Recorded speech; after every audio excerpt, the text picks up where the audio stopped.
দূরের এবং কাছের যে যেখান থেকে দেখছেন সবাইকে আসসালামু আলাইকুম। লিমাস কিচেন ড্রিম পেজে সবাইকে ওয়েলকাম করতেছি। আজকের রেসিপিতে থাকছে আমার ঝটপট নাস্তার রেসিপি। একটা ডিম দিয়ে তৈরি করব। দেখতে পাচ্ছেন ডিমটাকে আমি পাটিসাপটার মতো করে নিয়েছি। এখানে ডিমের ভিতরে শুধু সামান্য পরিমাণ লবণ দিয়েছি।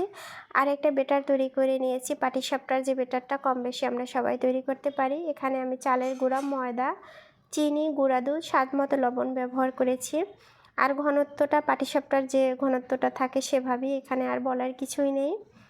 আর দেখতেই পাচ্ছেন যে আমি এটা কয়টা লেয়ার ব্যবহার করেছি। অলরেডি আমার 2টা লেয়ার ব্যবহার করা শেষ। এখন আমি এখানে একটু ফুড কালার ব্যবহার করেছি দেখার সৌন্দর্যের জন্য। কারণ কথাই আছে, চোখে যেটা ভালো লাগে দেখতেও খেতে নাকি অনেক মজা হয়।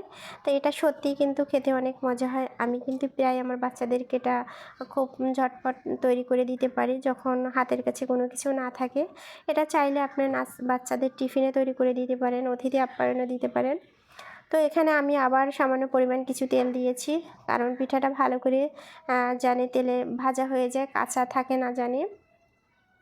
দেখেন কালারটা কিভাবে পড়েছে, দেখতে কিন্তু খুবই সুন্দর, খেতেও সুন্দর। যদি কারো ভালো লেগে থাকে অবশ্যই কিন্তু লাইক, কমেন্ট, শেয়ার করে দেবেন। আর আমি একটু গরম গরম কেটে দেখাচ্ছি আপনাদেরকে। এই যে ভিতরটা কত সুন্দর, এটা খেতে কিন্তু দারুণ ছিল।